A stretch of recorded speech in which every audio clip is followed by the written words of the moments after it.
So let's get started today. We are going to learn how to make a quick video. I'll introduce myself in case you don't know who I am. I'm Lauren Kilroy-Eubank. I am the Dean of Content and Strategy at Smart History, and I will be leading today's webinar. I did want to make everyone aware that we are going to record today's webinar, and so I'm going to let my colleagues start that process right now.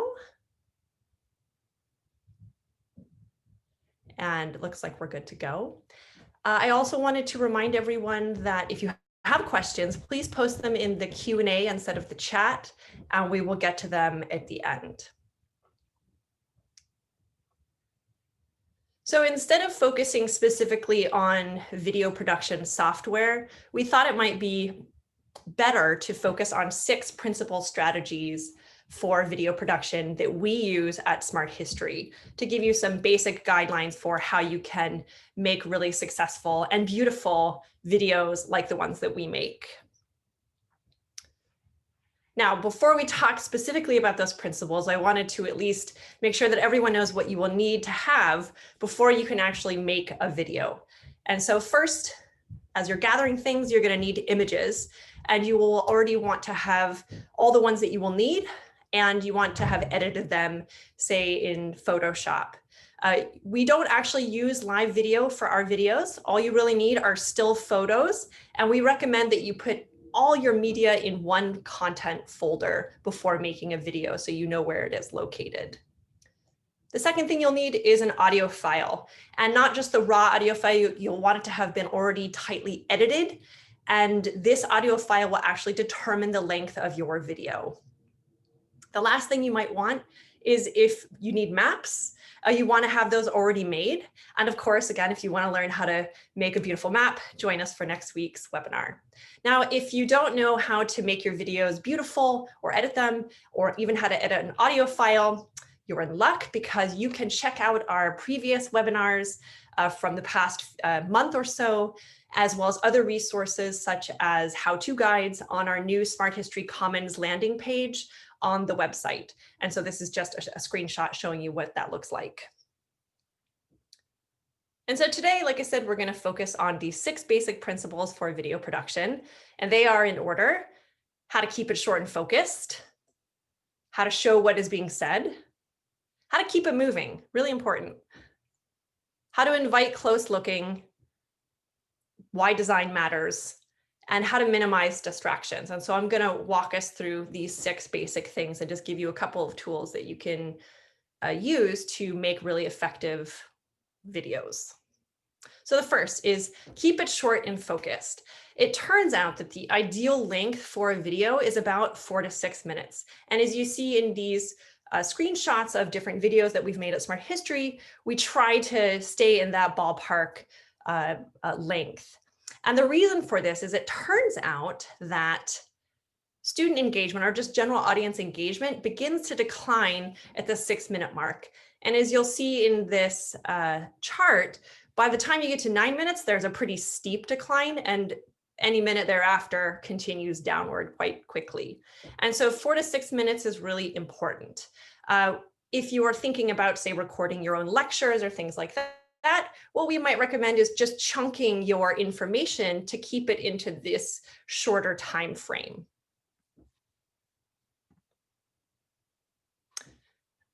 The second key principle is to always show what is being said. So let's say you're focusing on this particular painting that's showing the bust of Jesus, and you're talking about a specific detail. It makes sense to shift what you're showing in your video to focus on that particular detail. So let's say you're beginning a discussion of the halo that you're seeing. It makes sense probably to then zoom into that halo, or have a really high resolution detailed photograph that's showing that, like you're seeing here on the screen. So wherever possible, you want to show the details that are being mentioned in your video.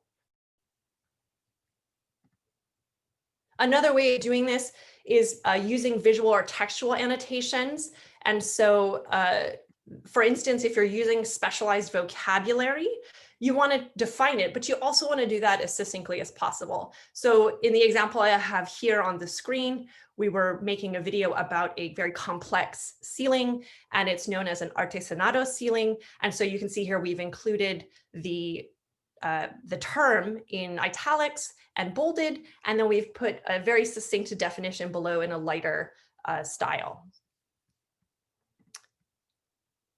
Another way of showing what is said is picking out features in an image that can be challenging to see. And I know when we are, say, in a classroom or we're before people, it's a lot easier to draw people's attention to what these details are, maybe pointing it out on the screen with a laser pointer or even using your finger if you can walk up to it. But when we're making a video, it becomes even more important to signal to people what it is that you want them to be focusing on, and especially to pick out features that can be challenging to see. You don't want to lose your audience or cause them to feel frustrated that they don't know what you're talking about. And so one way that we do this is sometimes maybe highlighting a feature with a different color, so it automatically draws people's attention to what it is that you want them to be looking at. And so in this example, we wanted to show that these wooden laths were going over and under different sections. And so we used yellow so that it would automatically draw your eye. And you see that we moved our little text box also close to it so that everything is very connected to one another. Another way of signaling to people what you want them to focus on is to add comparative images if it's relevant to the discussion in your video. And in this case, you see we've also put them close together so that someone who's watching the video understands that they're supposed to be looking at these in conversation with one another. Okay, so our third principle, which is really important when you're thinking about video making, is keeping it moving. And what I mean by that is you don't want to linger for too long on the same image or the same shot on the screen. So for instance, what we try to do in Smart History is vary what's being shown on the screen about every 5 to 7 seconds, but 10 seconds maximum. So it could be that you have one image on the screen, but maybe you have a text annotation pop up, or you have an arrow pointing to a detail pop up. And that counts as varying what it is that you're seeing. But where possible, we're also wanting to shift through to show details and things like that. So I wanted to show you a brief example of what I mean by this particular principle. And also to point out that transitions between different frames, different photos that you might be using, is also a nice way to signal to people watching your video that something is changing, and it keeps their focus also on the video that's before them. And we know how easy it is to have a short attention span these days. So here's a short clip. One of my favorite details is the tassel on what is probably velvet or some type of luxury material that is draped over the table. And the artist has very carefully delineated each little piece of the fringe on this textile. Or we could see it also in the tassels on that green fabric just behind St. Cecilia, or an attention to the luxuriousness of the brocade. Okay, so you can see there how we were picking out particular details and also keeping it moving to maintain attention. Whoops. This is the Let me pause that for a moment. It started playing before I wanted to. Another way to help keep it moving is, let's say you're talking in your video about a historical event, a broader context, maybe the artist's biography, something where you're not talking about the object very specifically. We at Smart History think this is a great opportunity to maybe show details of an object that perhaps you haven't shown yet, or maybe even zoomed in detail. So maybe you've shown them before, but you want to show something that's even really special about the texture, or maybe the brush strokes. Maybe it's an opportunity to show slow panning or zooming across an object so people have a chance to really just absorb and take in more of what they're seeing. And so I want to, again, show you a short clip of how we did that with a recent video. So let me actually go back here very quickly. Seeing are in and of themselves part of this scientific revolution. This is the time of Galileo. This is the time of Kepler and Copernicus soon after. We're At this time of incredible curiosity about the natural world and how it works. And Palissy is theorizing about that. He's not just a ceramicist. He's thinking about how does life emerge from the pond? How does life transform into a fossil? These are things that early scientists were working very hard to understand. So you can see there, we're talking about this larger historical moment in time, and we're using it as an opportunity to show these really fabulous details of this ceramic platter. This is the time. Our fourth principle here is to invite close looking, and we've touched on this a little bit already. But this is really one of the key principles that drives much of the work that we do at Smart History, is how do we invite people into this conversation with us? How do we invite them to really look closely at these objects that we're talking about? And so a few of the things to keep in mind is to have great photographs. You want as high resolution photographs as you have access to, because you don't want the images to be fuzzy, but also this way people can see the details really crisply and beautifully. You also want to have lots of details. So you, like I said, you don't just want the one great photograph of the object as a whole, but wherever possible, you want to have photographs of specific details. So here, for instance, Steven Zucker has taken this excellent photograph that was just a detailed shot of the face of Christ that I was showing earlier. Another really important aspect of inviting close looking is actually making sure wherever possible to pair what you're saying with what you're seeing on the screen. And so this goes back to something I was saying earlier, that if you're talking about, say, the eyes of Jesus in this painting, you don't want to be showing a different detail or even the whole painting if you can avoid it, because it is distracting potentially for your audience. Okay, our fifth key principle is that design matters. Design isn't just about making the video beautiful and attractive and pleasant to look at, but it turns out that design also really is important for maintaining your audience's focus. And if we're thinking about students, helping students learn more effectively, drawing their attention to what is important, and essentially not distracting them from what is important and what you want them to be focusing on. So some key sub principles of why design matters, or some techniques that you can use to make sure that you're paying attention to design, would be things like aligning your images and text, trying not to have images of different sizes side by side, trying not to have, say, text in too many different areas.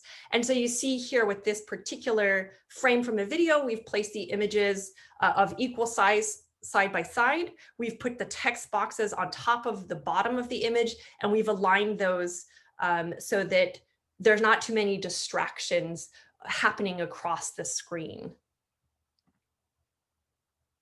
Something else that you can do is to be consistent, and especially with things like font and layout, because this is really important for readability. So as I mentioned, you don't want too many things happening on the screen, but also if you have too many different types of font sizes and font styles, this can actually be a distraction. And so going back to this earlier shot that I showed you earlier, you'll notice that in our text caption here, we have artesanato in semi-bold, and we have the definition in light. And we're using the same font throughout all of our videos and using this style throughout all of our videos to maintain consistency across the board, so that it becomes, if you watch enough videos, it signals to your audience repeatedly, they kind of know what they're looking for.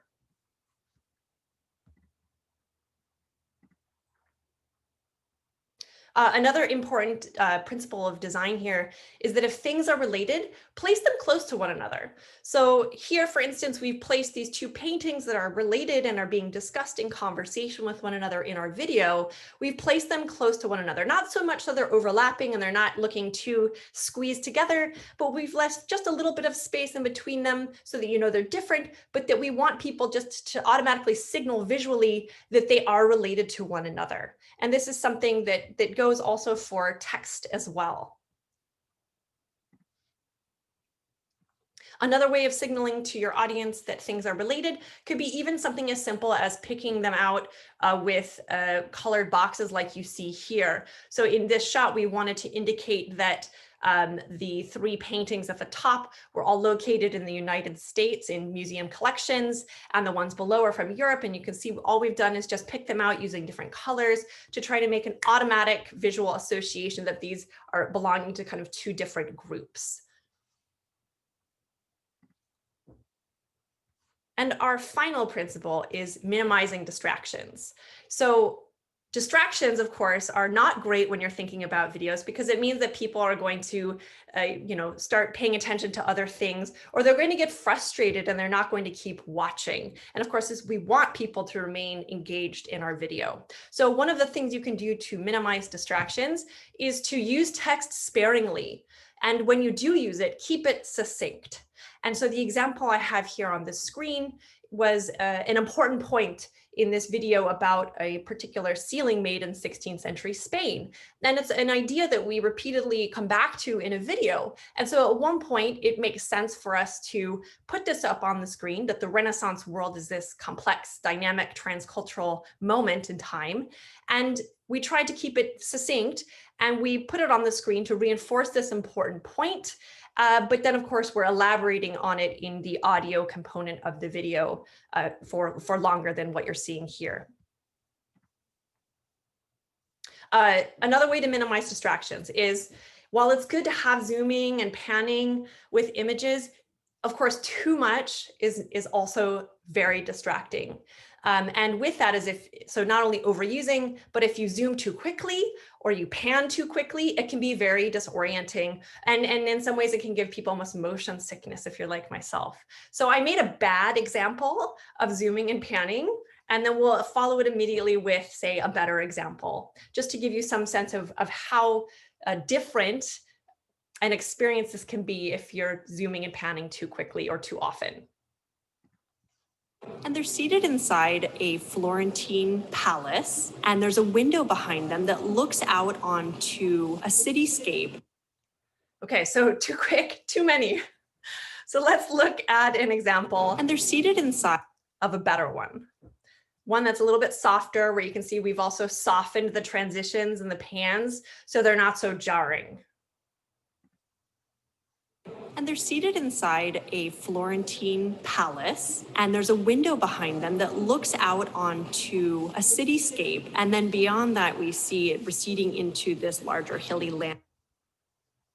Okay, and that's also a good example of moving, moving through images every 5 to 7 seconds, and also trying to pick out the details that you're talking about in the video. And they're seated. And so that's it for our webinar today. We really just wanted to focus on these 6 basic principles so that you felt empowered to even just make small little changes to your videos. And at this point, I'm happy to answer questions from all of you who are here. Wonderful, thank you. And we do have some great questions. This is Stephen Zucker. Hi everybody. And I'm the designated question reader.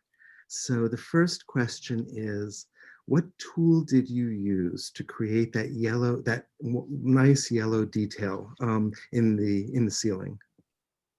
That's a great question. So I used Photoshop to pick out that yellow detail, but you can find free alternatives to Photoshop where you can do exactly the same thing with no cost to you. And if you're interested in learning about what some of those alternatives are, or even how to do that very simply, I highly recommend going and watching Stephen's webinar that talked about the basics of Photoshop that's available on Smart History. Great. We have another question. Do you need to cite images that you use in videos if they are not your own? Yeah. This is in the context of potentially a video shared online in a college course on a learning platform. So this is a great question. And I actually had a slide in here about this, but then of course I panicked that I was going to go far over time if I kept talking.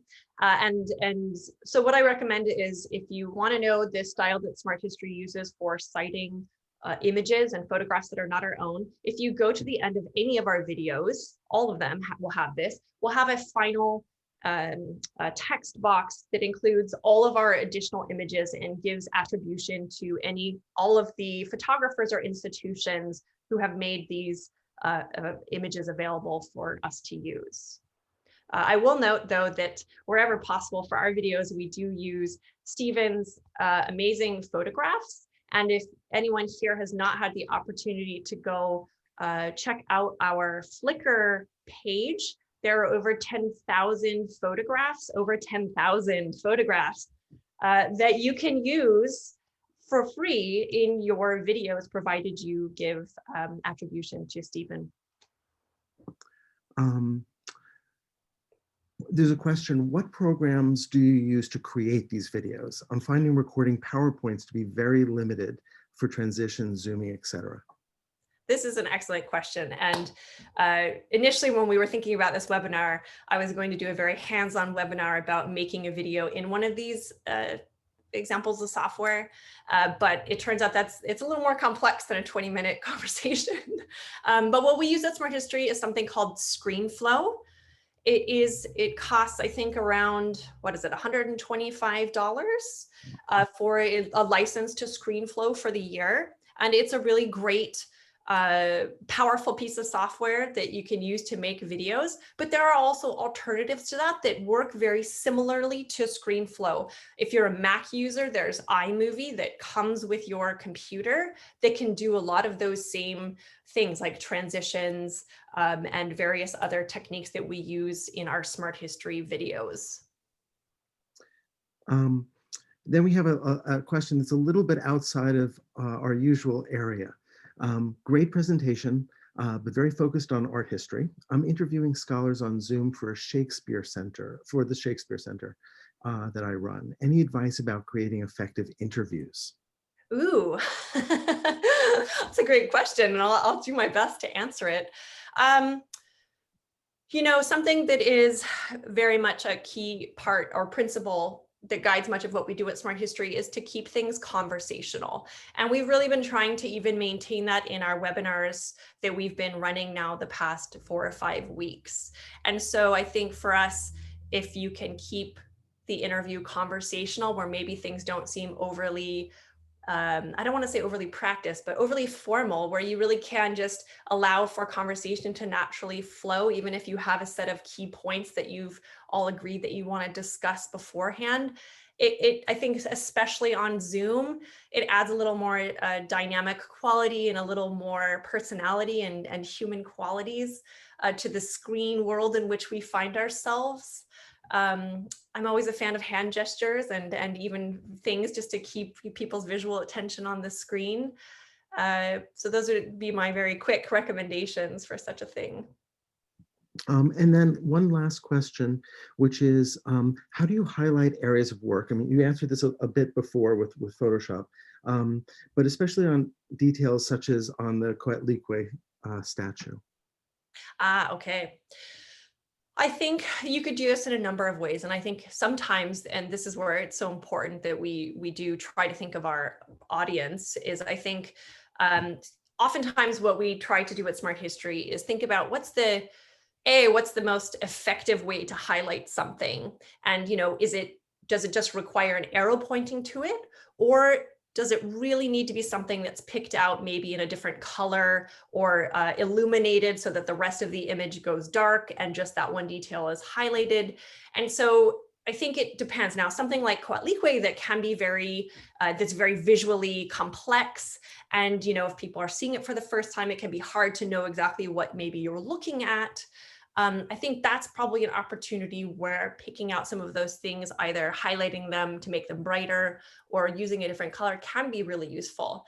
And so there are a number of different ways one can do that in a program like Photoshop. But I think if I'm understanding the question correctly, it is about how does one pick them out?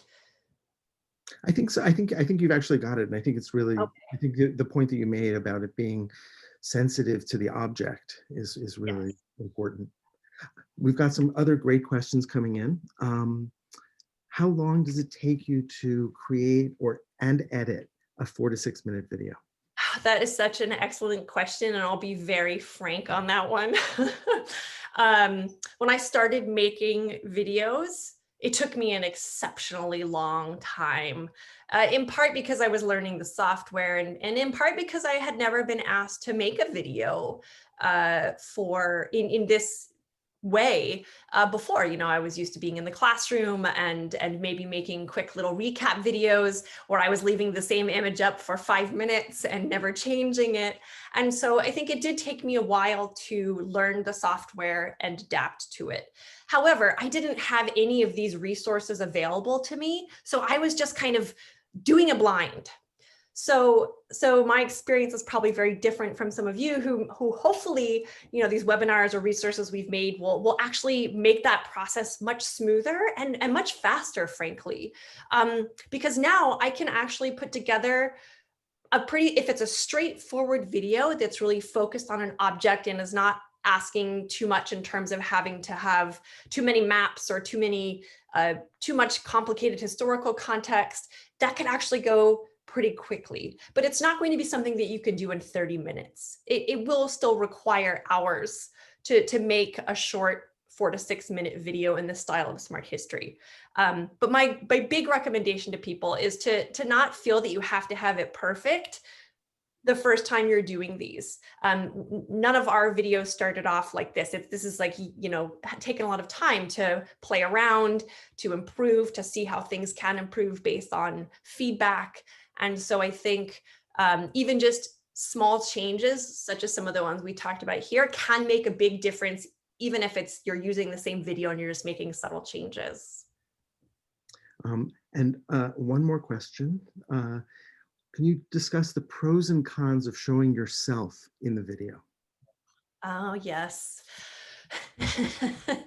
I think that's actually a really great question. And I think I have different feelings about it depending upon which hat I'm wearing at what point of the day or moment. I think, you know, at Smart History, we don't show ourselves. And that's largely because we don't want to distract from the thing that we are talking about, whether that's architecture or an object. We really want people to focus on the subject of the discussion instead of looking at ourselves, because it's a distraction, right? To see someone talking on the screen in the video maybe distracts away from what it is that you're showing. I think, however, in the context of teaching, there could be an argument to be made that for certain videos, it might be nice for your students to see you talking. I think me personally, for my students this semester, I made separate videos, little intro videos that are maybe 1 minute of me talking, and then I would have the other videos without me in them. In part, maybe so that I could reuse them, in part because I didn't want to distract away from the actual object that I wanted them to be learning about. Great. And the last comment is really a comment, not a question. But the note that someone would happily sign up for a longer how-to. So I think we. Oh, okay. That's already in the works. We just have to figure out when. Well, thank you, everyone. It's been a pleasure. If you have more questions, just another reminder that we do have a new Facebook group, and we are happy to answer questions there, whether about this webinar or other questions you might have. And you can also always find us over email as well. So come join us for next week.